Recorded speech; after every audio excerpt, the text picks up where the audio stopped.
Buenas, profesora. Mi nombre es Luis Felipe Cuentes Valle y hoy día les hablaré sobre la lectura de Julio Valle acerca de la estética. Bueno, dentro de los conceptos vistos en clase podemos decir que un rol muy importante lo cumple es la perspicacia, la cual es la facultad de intelectual que permite entender la sensibilidad para entender los detalles que nos roban nuestra atención. Por otro lado, la estética se define como la ciencia del conocimiento, sensible, es decir, que estimula el pensamiento y permitiendo así completar una imagen misma. La estética también permite un equilibrio entre las capacidades cognitivas y las sensibles. Sin embargo, actualmente, les voy a poner un contexto actual. Eh, este concepto no se respeta debido a que existe un gran rechazo acerca de la comunidad LGTB, sobre todo a la hora cuando quieren conseguir un trabajo estable. Esta realidad se vive mucho en el Perú, ya que es un país que registra mucha discriminación laboral por solamente su orientación sexual. Haciendo contraste con los conceptos aprendidos en clase, mencionaremos lo que implica su impacto en su rendimiento de las personas que la sufren y que no comparten el mismo espacio laboral, y como aspecto persiste en esta sociedad, debido a que estas ideas machistas, racistas y clasistas en nuestro país aún se mantienen. En síntesis, entendemos que la estrategia nace como un intento de recuperar la sensibilidad que se ha ido perdiendo, puesto que el concepto de estética ha ido desmoralizándose siendo ahora una originalidad y genio. Para el autor de la obra de Valle, para Baumgarten, la lógica dentro de las perspectivas estimula la sensibilidad y son capaces de formar imágenes completas que son ricas en detalles. Del mismo modo, Baumgarten describe que estética es como la ciencia de las bellas artes y como podemos usar como reflejo y iniciativa a las personas que toman las consecuencias y encuentren un equilibrio para entender la perspicacia a la hora de entender la sensibilidad de los sentimientos del prójimo. Una más concretamente para la comunidad LGTB, que son discriminados totalmente por ser distintos en su forma de género. Gracias. Buenas, yo soy Stephanie de Pilar Padilla Paraguirre y el día de hoy voy a hablar con respecto a la discriminación de la diversidad sexual en el ámbito laboral en el Perú. Como ya sabemos, en pleno siglo XXI, en donde la libertad de expresión aún es muy cuestionada y todavía mucho más cuando ésta se muestra de manera diferente ante una normativa preestablecida por la sociedad que teme muchas veces al cambio, observamos en reiteradas ocasiones cómo este temor a lo desconocido se transforma en cuestionamientos y hasta la agresividad hacia esa parte aún oculta entre las sombras, ¿no? Causando prejuicios y daños hacia aquello que se ve distinto y sobrepasa esa limitada visión que se tiene de las cosas. Un reflejo de esta muestra de marginación hacia lo desconocido, a lo extraño y a lo inmoral, según algunos, se visualiza en la sociedad conservadora cuando va en contra de la comunidad LGBT, tanto en diversos ámbitos de la vida cotidiana como dentro de la familia, como también en la propia política y en el centro de trabajo. Pero la cuestión aquí es si lo diferente o cambiante debería ser tan discriminado y si ese trato que se les da es el correcto o incluso justificable.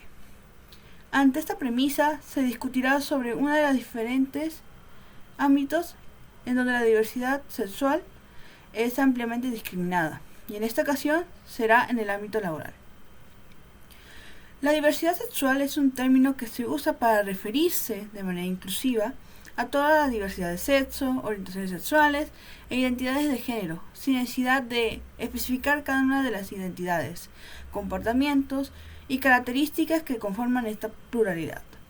Socialmente se reivindica la diversidad sexual como forma de aceptación de cualquier forma de ser, con iguales derechos, libertades y oportunidades dentro del marco de los derechos humanos.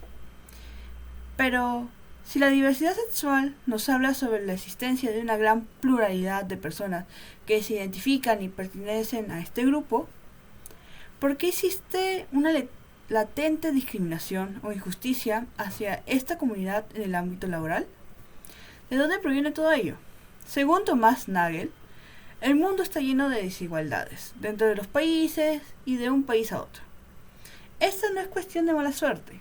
La discriminación racial y sexual es claramente injusta. Son formas de desigualdad causadas por factores que no deberían de permitir que influyeran en el bienestar básico de la gente. ¿Esto qué quiere decir? Que no deberíamos de juzgar, limitar o arrebatar los derechos básicos de las personas que nacen o se identifican con una orientación o identidad sexual diferente a la heteronormativa. Porque al igual que la gente de color, que es discriminada por su color de piel o su país de origen, las personas que tienen diferentes preferencias sexuales u orientación sexual o identidades de género son aquellas que nacen con ello y se vuelven parte de sí mismo. Cuestiones que no se deberían de arrebatar, ¿no? Y menos quitar esos derechos que cada ser humano posee únicamente por no seguir una idea del estándar retrógrada que se vive en la sociedad actual. Al quitarle las oportunidades de trabajo a una persona solo por ser gay o identificarse con el sexo contrario al biológico que posee, más que una justicia que las antiguas generaciones poseen o creen prevalecer, es una clara desigualdad y marginación a una cuestión personal de esta gente. Porque uno no decide ser gay o sentirse identificado con una mujer o con un varón, sino que ellos lo van a ir descubriendo poco a poco a lo largo de su vida y se vuelve parte de ellos. Muchas veces las personas de la comunidad LGBT tienen que ocultar esa parte suya para no perder sus privilegios y oportunidades de trabajo, a pesar de ser personas completamente capacitadas para ese empleo como cualquier trabajador común. Y, según Nagel, la equidad exige que las oportunidades estén abiertas a quienes estén calificados, y es bueno que los gobiernos traten de imponer dicha igualdad de oportunidades. Muchas gracias. Hola, soy Diana Torres y el día de hoy presentaré el precariado como consecuencia de la discriminación en el ámbito laboral hacia el colectivo LGBT. Según Standing, el precariado es una clase social donde sus principales características conforman parte de la precariedad. Si bien viene siendo la inestabilidad laboral y la inseguridad. Como se vio en la contraportada de nuestro libro, el país vive constantemente en una lucha por la igualdad de derechos. Según distintas entidades como Promsex y Demus, han demostrado de que el colectivo LGBT es el más afectado, porque en nuestro país existe un alto porcentaje de discriminación por orientación sexual e identidad de género. No obstante, esta situación está relacionada con la precariedad. ¿Acaso el colectivo es el más afectado y más propenso a ser parte de esta clase social? La respuesta es sí. Por ejemplo, en una entrevista para el diario Gestión, la gerenta de Aptitus, Alejandra Fonseca, indicó que la cantidad de trabajadores que mantienen en secreto con su orientación sexual y siguen la heteronormatividad es debido al miedo constante de ser despedido por ser parte del colectivo. La inseguridad ha sido reflejada en encuestas de INEI realizadas en el 2017, donde indicó que el 62,7% del colectivo encuestado ha sentido miedo de caminar por la noche o estar solos, además de sentir miedo a otras situaciones que una persona heterosexual no pasaría por el hecho de no romper con la heteronormatividad, el cual rige en nuestro país. Por otro lado, la inestabilidad laboral fue reflejada en situaciones donde por ser gay no te dan trabajo, puesto que existen personas que consideran la homosexualidad como una enfermedad y posiblemente contagiosa. ¿Pero acaso es esto una manera de discriminar en el ámbito laboral? Hace 2 años se presentó una noticia que informaba que una mujer transexual era docente de un colegio, pero ella declaró de que siempre ha tenido que enfrentar distintos problemas, como por ejemplo los comentarios ofensivos que daban los padres de sus alumnos, e incluso amenazas de despido. Esta situación solo impulsa que el colectivo LGBTI en nuestro país sea parte del precariado, puesto que las condiciones laborales no terminan siendo las mismas que una persona heterosexual, la cual está protegida por la Constitución. Con este trabajo se invoca a un momento de reflexión sobre la igualdad de derechos que rigen en nuestro país. Buenas tardes, me llamo María Flor Cachicova y quisiera explicar acerca de la diversidad sexual. La diversidad sexual es un término que se utiliza para englobar a todas las identidades y orientaciones sexuales como gay, lesbiana, transexual y bisexual. Para la religión la diversidad sexual es considerada como tabú, ya que para ellos es algo prohibido, ya que va en contra de la palabra de Dios. ¿Pero esto es cierto? Según Susan Hack, el concepto de verdad está íntimamente relacionado con el concepto de creencia, evidencia e investigación. En este caso, las personas religiosas dicen que es verdadero solo a base de sus creencias. Para Hack, la pseudocreencia incluye aquellos estados psicológicos familiares de lealtad, opcionada a una proposición de la que uno sospecha en medias que es falsa, y la atadura sentimental a una proposición a la que aún no le ha dedicado ningún pensamiento. En este caso, aquellos que piensan que es algo verdadero solo porque está escrito en la Biblia, y para ellos la Biblia es sagrada porque proviene de la palabra de Dios, y por lo que no se cuestionan, simplemente creen que es verdad, ya que Dios es su salvador y protector. Así como en el ámbito religioso, también existe en el ámbito laboral. De acuerdo a los resultados de la encuesta realizada por Ipsos a pedido del Ministerio de Justicia y Derechos Humanos, se dedujo lo siguiente: si tuviera una empresa, el 77% de las personas estarían poco dispuestos o nada dispuestos a contratar a una persona trans, y el 30% a una persona homosexual. ¿Y por qué pasa esto? Bueno, el Perú en estos últimos años ha avanzado en el aspecto de la inclusión, pero aún sigue siendo un país conservador. ¿Y cómo se puede demostrar eso? Bueno, aún existen personas que piensan que la homosexualidad es una enfermedad, o que una persona se vuelve homosexual por un trauma de la infancia o malas experiencias. En el ámbito laboral, aún las empresas poseen mecanismos que denigran y discriminan a las personas de la comunidad, lo cual son despedidas, y la mayoría de ellos optan por conseguir trabajos de bajo nivel con un mínimo de salario.